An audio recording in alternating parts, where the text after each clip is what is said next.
Hello. This video is for healthcare workers in the US who want to move to Canada. The system, both getting the ability to work legally here and the path to permanent residency, is very complicated. The purpose of this video is to try to help you get a general sense of it. I am not an immigration lawyer. I'm not an immigration consultant. I don't work for the government. I'm some yahoo who is just trying to help. There will be some mistakes in this. So use this as a general guide to get a sense of how things connect to each other as opposed to a accurate system.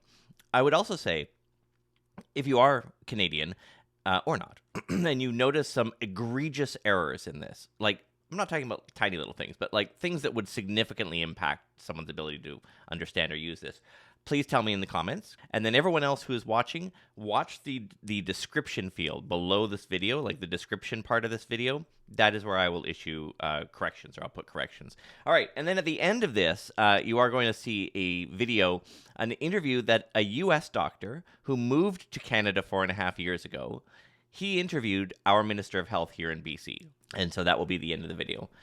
I live in British Columbia. I live on Vancouver Island. This is Vancouver Island back here. It's beautiful. Yes, it's this good. And so the examples that I'm going to be using are BC-based. They are based in this province, British Columbia. We have many other provinces. They all have similar programs. They're not necessarily named the same things and so on. So this will work really well if you're looking for BC and specifically Vancouver Island, but it can be adapted to Canada. Anyway, all right. So you are an American healthcare worker, and you would like to move to Canada. The first thing you need to check, maybe you're already a citizen. Apparently, this immigration consultant said that this is a thing. People may have had a parent who was a citizen, and they didn't know. So check that first. The second thing that you have to do is pick the province you want to work in. You are probably going to be entering through a provincial nominee program. That's most likely the best if it has that in the province that you're looking for. And so you want to do a little bit of research on which province to go for. I might just remind you that BC looks like this. All right, I'll stop that now. All other provinces are beautiful and fantastic in their own way. But move to BC. The next step is to consider whether or not you should get the help of someone who knows how to do this. So there are a group of people. They're not lawyers, but they are in a regulated industry. They are a regulated Canadian immigration consultant, and they can help you. I have a Discord set up where there's at least one in there. Her name is Laura, and it's a free Discord you can join. And there are other people that are trying to get citizenship and work in Canada as well. All right. So that's step one. Pick the province you want to work in.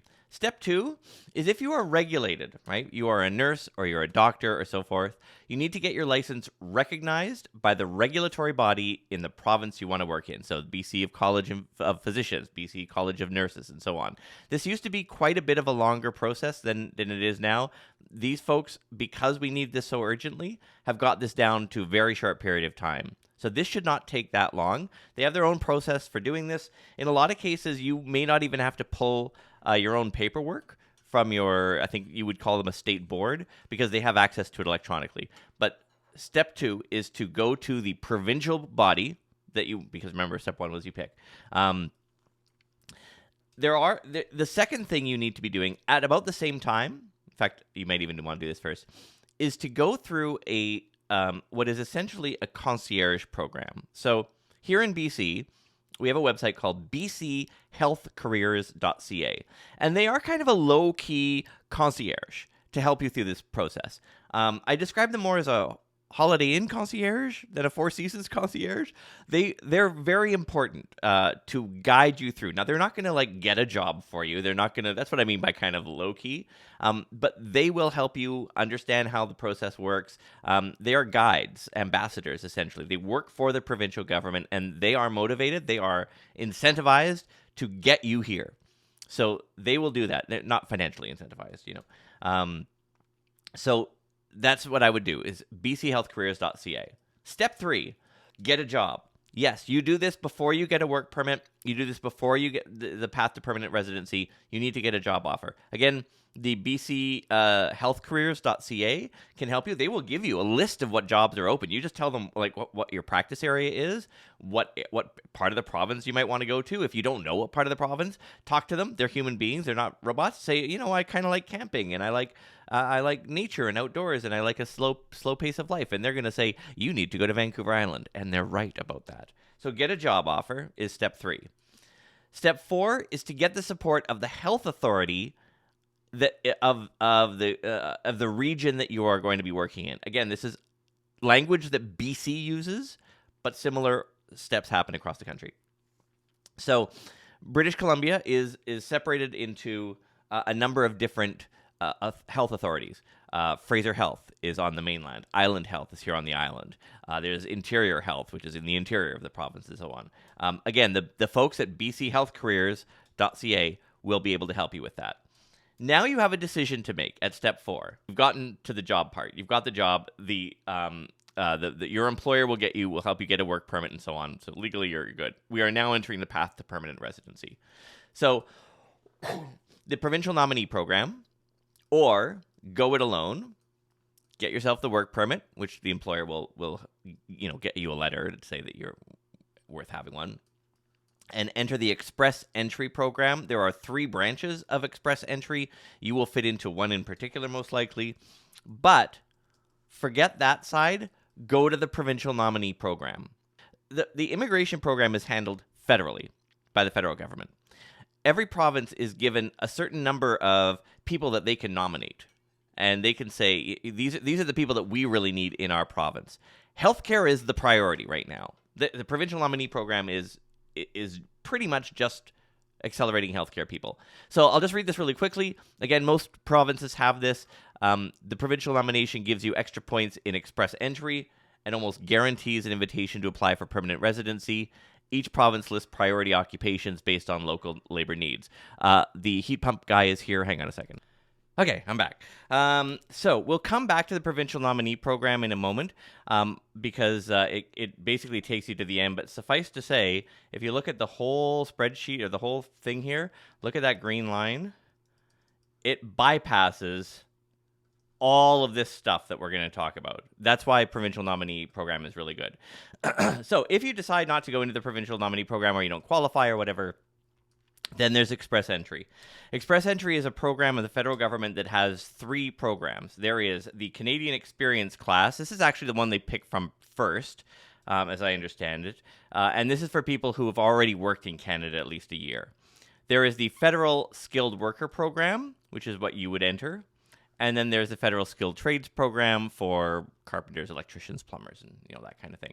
But you're going to go here, so that's really the only part that I've drawn out. The first thing to do is you have to get points in this system. Okay, there's 2 sets of points. There's these points inside this Express Entry program, and then there's Comprehensive Review Score, which is at the bottom, which is the one that you will be participating in as well. So how do you get these 67 points? Well, language is 28 of those points.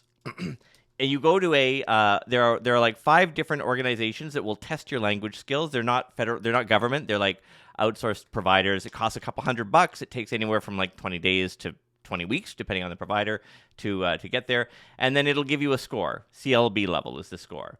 So you will score 6 if you're really good. Like if you're level 9 in English, which I presume you might be, like you're really good, then you would score it for 6 points for each of these. 6 points for speaking, 6 points for listening, 6 points for reading. If you're good at all those and you're just not that great at writing English and you get a 7, then you would get 4 points for writing, right? So on. So you get 6 points for each of these 4 abilities.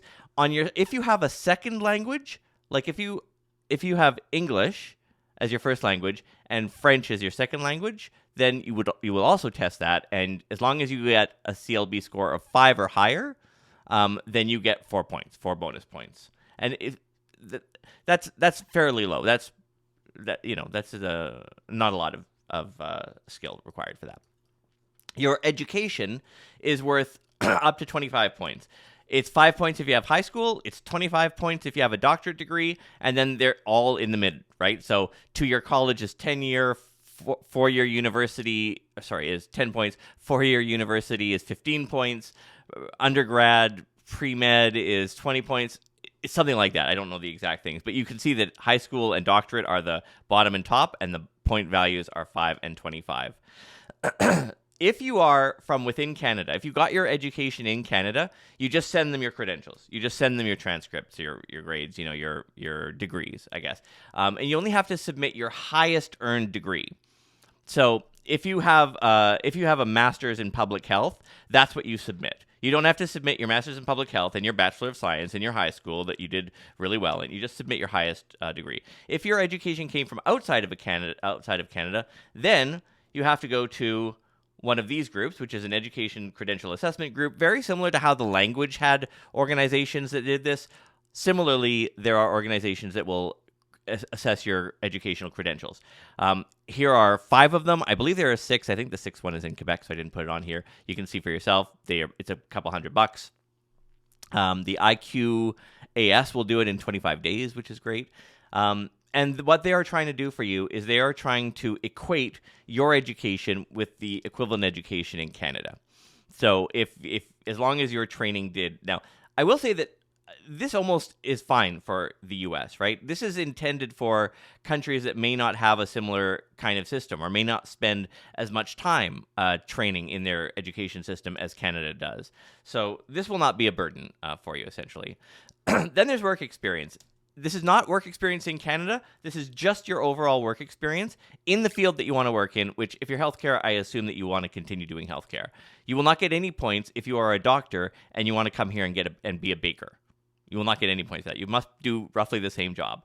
And the points are very simple laid out. If it's 6 or more years, you get 15. If it's 1 year, you get 9 points and so on. All right, the next one you're not going to like. I didn't like it. Age. Speaks for itself. The older you are, the fewer points you get in the system. If you are 18 to 35 years, you get 12 points. If you are 47 or older, like I'll be in 30 years, you get 0 points. That sucks. All right. If you have arranged employment in Canada, you get an additional 10 points. So if you've got that, which hopefully you will have by now, it has to be full-time, at least 30 hours a week. You have to have a commitment for at least a year, and it has to be in the tier categories of 0 to 3. We'll get into the tier categories in a moment. I should note that you may have heard that this section was deleted recently. As I record this, it's early June 2025. In the last couple of weeks, that this section had been deleted. This was deleted from the Canadian Experience class group, right? That's this one here. It was deleted from these people. It's still in this one, which is if you do not have any work experience in Canada and you are not going through the provincial nominee program, which again, you probably should, this is where you would end up. Then there's adaptability, and this is essentially you get 5 points if your spouse has good language skills like you do. If you have 2 years of full-time study in Canada, if your spouse has that, if you've got at least a year full of work in Canada, if you or your spouse have close family members, you get 5 points for each of those, essentially. All right. Did you score 67 or more out of those? You can probably figure out what your score is right now. But again, this is not the pool score. This is your score to enter to get through this particular part of the program. If you did not, you are just not eligible for that program. If you did, though, you have to be eligible for entry into Canada as a whole. Okay? And there are some things that are here. Here's the language thing. You'll have already done this, of course, in the previous area. Again, education proof. Your skilled work experience. Here are the tier categories that I mentioned earlier.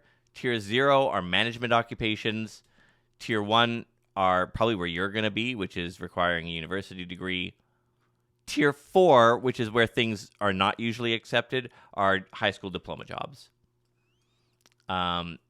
You have to prove that you've got some money with you. This is not the cost to go through this immigration program. This is just you proving that you have this money in your bank account, that you can support yourself. This is not required if you're coming in through Canadian Experience class. You need a letter from your bank. And you have to generally be admissible, right? Like if you've just murdered someone a year ago, forget all the points you got, you're not getting in. They might waive it depending on the crime and how long has passed, right? So if you if you murdered someone a year ago, no, you're not getting into Canada. If you were convicted of drunk driving a year ago, you are probably also not getting into Canada.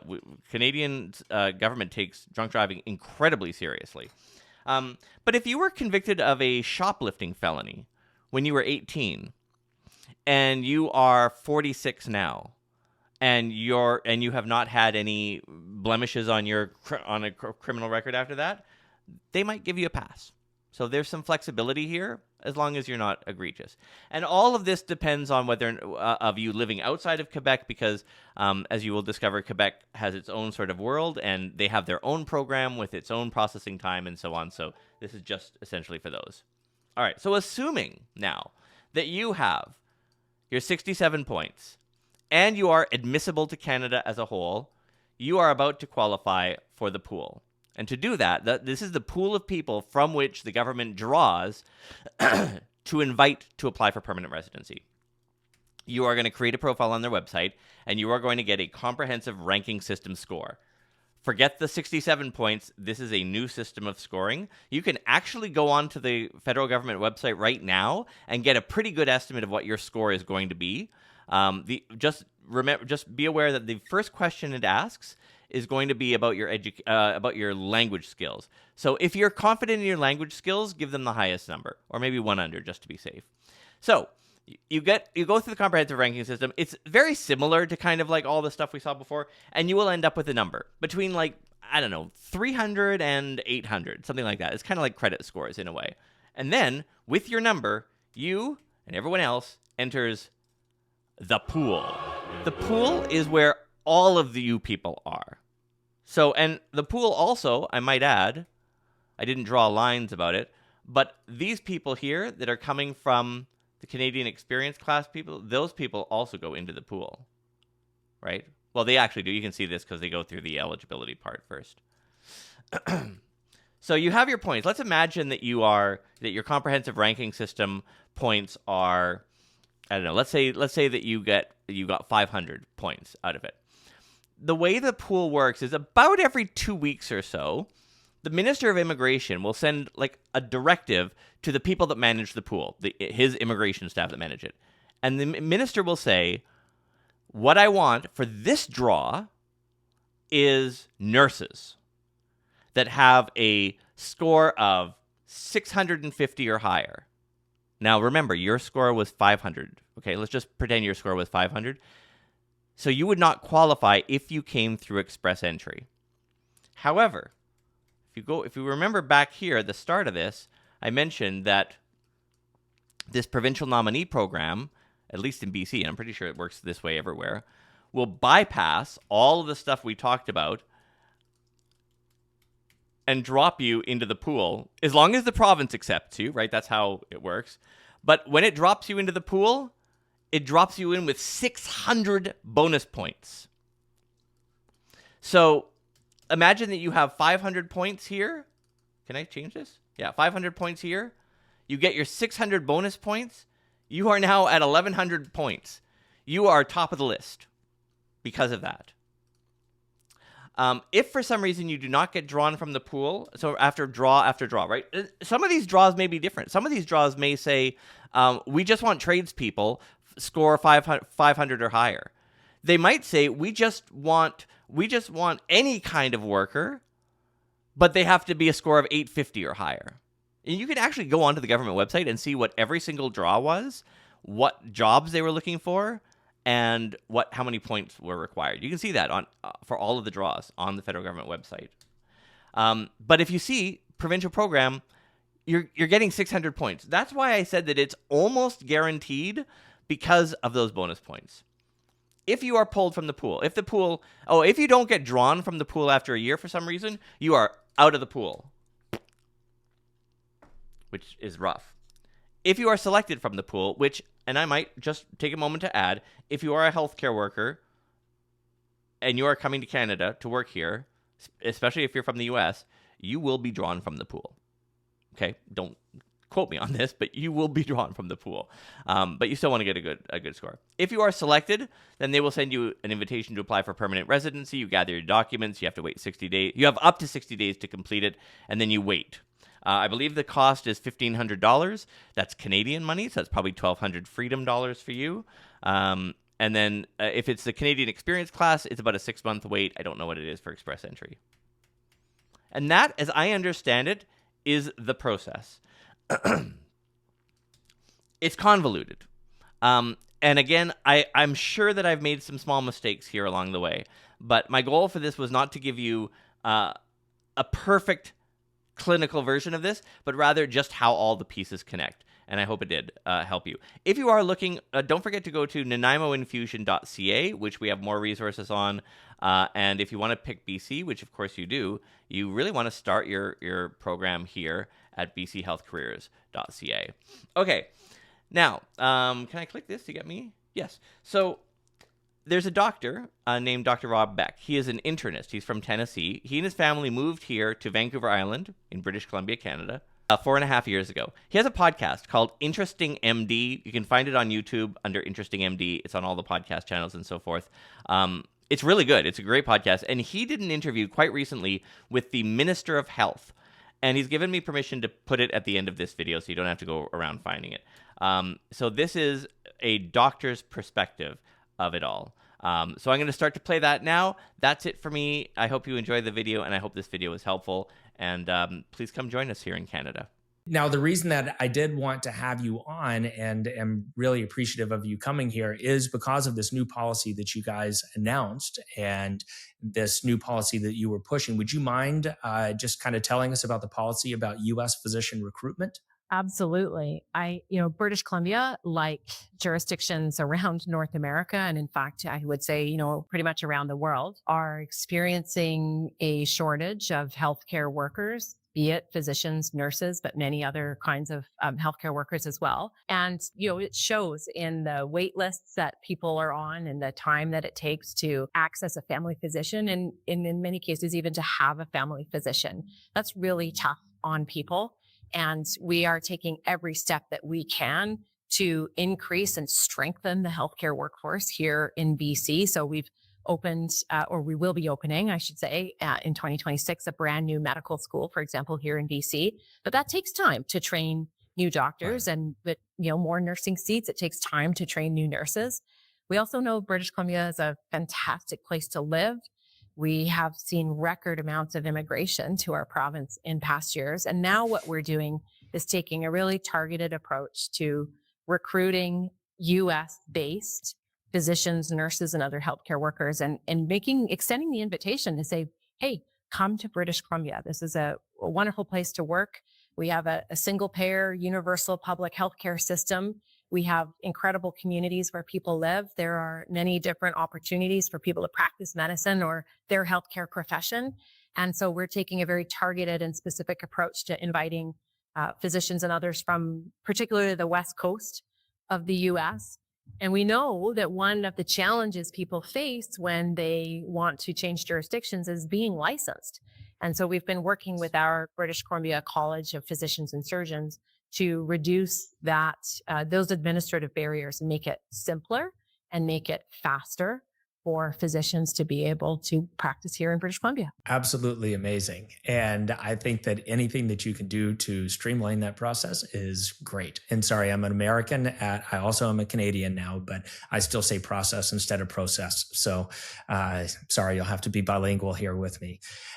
So what prompted this policy shift? Well, yeah, I think that sometimes when something becomes urgent, it's when you really take a careful look at something and say, do we really need to have all of the process in place that we do? And can we make this simpler and faster? Of course, the public interest and patient safety is utmost, and we never want to compromise that. And we know that when people are trained as physicians or nurses in other jurisdictions that have, similar education systems and are trained to the same standards, that there is some paperwork clearly that's involved in proving that experience and that education.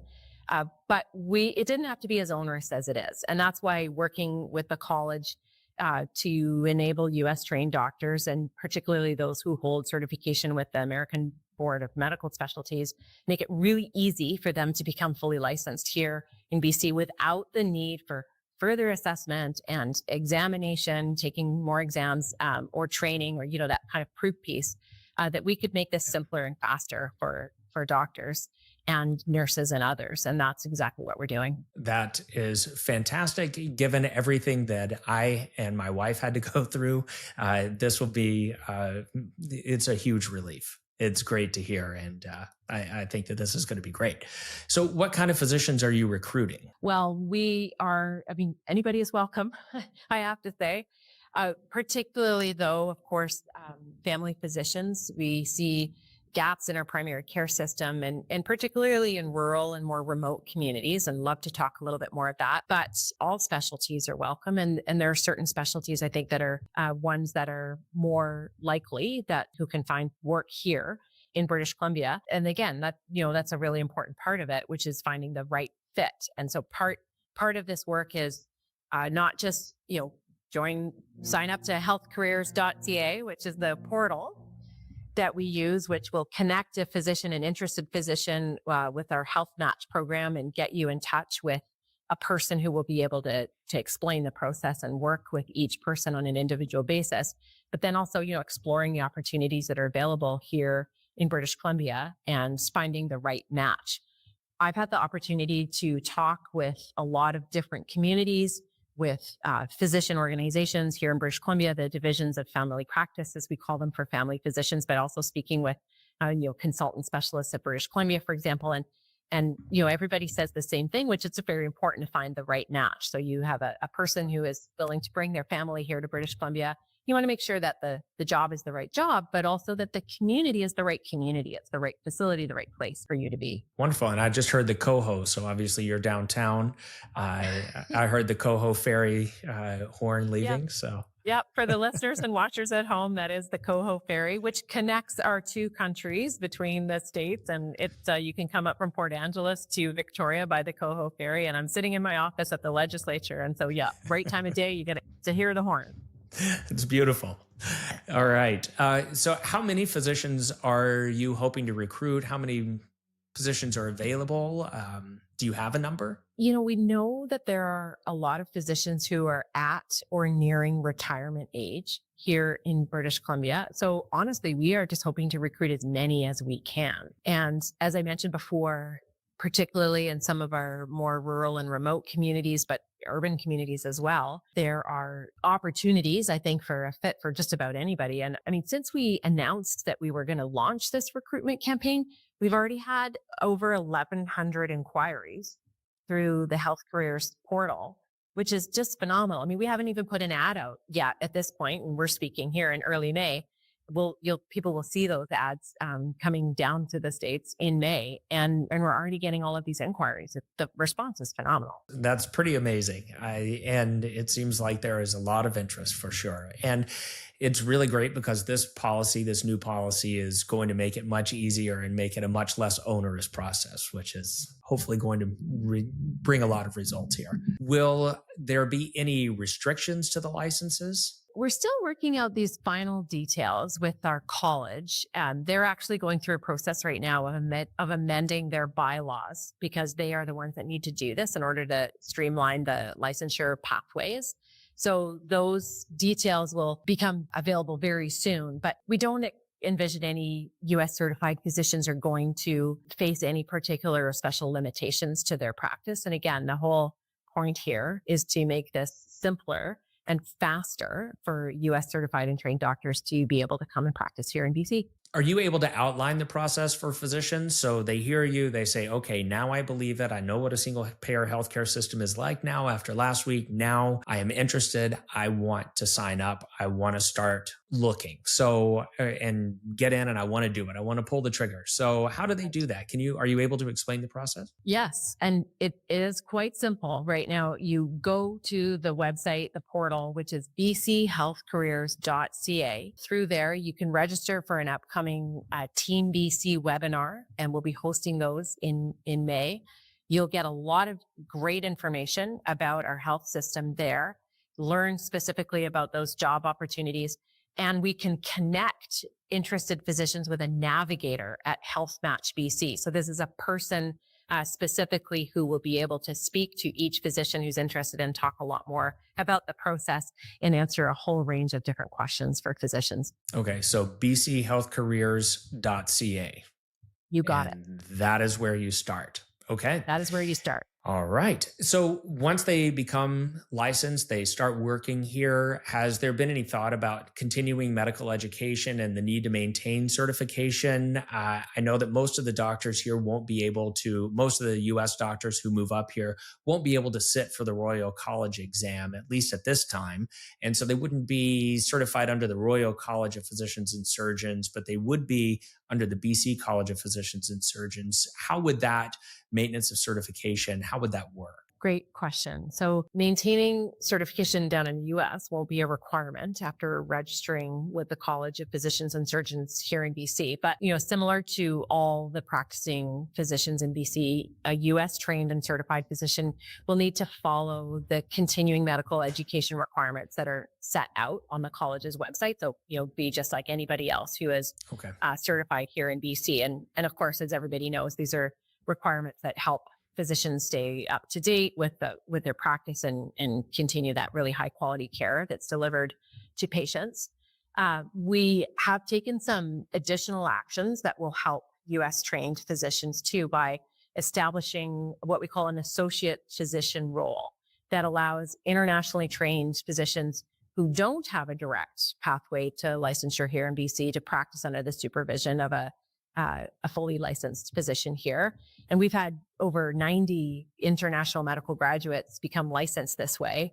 We have another program here called the Practice Ready Assessment Program, and it provides a internationally trained physician with a different pathway, a different route to full licensure here in BC. And we have international medical graduates who are coming literally from all over the world and are able to practice here in the province. But for those US certified and trained physicians, again, you just become a member of the college and subject to the same requirements that anybody else would have here. Okay. And I will say that from my experience going through the Royal College Maintenance of Certification, that is not very onerous at all. It is much better than it was with the American Board of Internal Medicine. I'm not getting paid to say that, but it is a much easier process, and there is no requirements for further examinations, for further testing, which is really important to US physicians. That there's either yearly things that you have to do or every other year, very expensive things that you have to do in the United States, or every 10 years you have to retake the internal medicine exam, which is not probably the best use and most relevant. And so we have had no problems with compliance with MOC. There are 3 different ways that you can get it and 3 different categories that you have to be in, but they're very, very easy to do. And so I find this to be a very reasonable, not onerous process at all. So good to hear. Yeah, that's great news. So that is very good news. At this point, what about immigration? How would doctors and their families obtain the right to live and work in British Columbia? Another great question. The BC government administers an economic immigration program that's called the BC Provincial Nominee Program. It's the tool that we have. In fact, it's the only tool that we have to directly select skilled workers who can help address different kinds of labor shortages and needs here in the province. And so those who are nominated can apply to immigration. And this is run through our federal government. So it's that division of responsibilities between the province and the federal government here. So it's the Immigration, Refugees, and Citizenship Canada that is the agency people work with for permanent residence. We are focusing our provincial nominee program specifically on nominating healthcare workers who are going to be able to contribute directly to delivering healthcare services here in BC. So I recommend for any physician interested, to learn more about how you and your family move to BC. Again, go to BC Health Careers, and some of the information will be there. It'll direct you also to welcomebc.ca and include all of the information that's required for families and people. Mm-hmm. So once again, bchealthcareers.ca. What was the other website? Sorry. That's welcomebc.ca. Okay, welcomebc.ca. Mm. Welcomebc.ca. Getting started with all of this, they just go to the websites, they sign up, Correct. they get all the information. That's all they need to do, Yeah. right? You can take Okay. a webinar. You can be matched with a navigator, with a person who can help you move through the system. You're trying to make it very simple, and that sounds great. All right. And finally, is there a message that you have to reach out directly to US trained physicians who are watching this right now and are maybe on the fence, or maybe just any message that you might have? Well, I think our message to people is really clear, which is that British Columbia is a wonderful, warm, welcoming place to live. Our single payer public universal healthcare system, I think the values behind our healthcare system here really match the values of why people choose to go into medicine and to serve communities, to serve people. And we are ready, willing, and able to welcome. We are removing all the barriers that we can to make it easy for people to come here to British Columbia. But when I talk to physicians who have fairly recently moved to BC and I ask them questions, they've got good questions too. Of course, they're very interested in different kinds of communities, the education for their kids, the childcare opportunities, work for their spouse. And often, healthcare professionals it seems to be that they're often together. But what I hear from people who make that decision is that they are so grateful to live in a place where there are so many recreational opportunities. This is such a beautiful and diverse province. And whether you're into skiing or mountain biking or sea kayaking, or you just want to find a really welcoming community to raise your family and feel a valued part of that community, that's what seems to really draw people here and help them stay here. Our commitment is to do everything that we can to make it as easy as possible for people to come here and be part of our healthcare system. And in return, I think that people will find incredibly welcoming communities and beautiful, wonderful places to live. It could not be said any better than that. It is a wonderful place to live. And if you come here, BC will sell itself. I can tell you, I had never actually been to British Columbia until we moved across the border, until we drove our U-Haul across the border because of the quarantine requirements. We just bought a house and then moved up here, and we're Wow. happy to be here. And we have not regretted it. So this has Great been great. story. Really great So story. Oh, what a delight to talk to you. Thank you so much.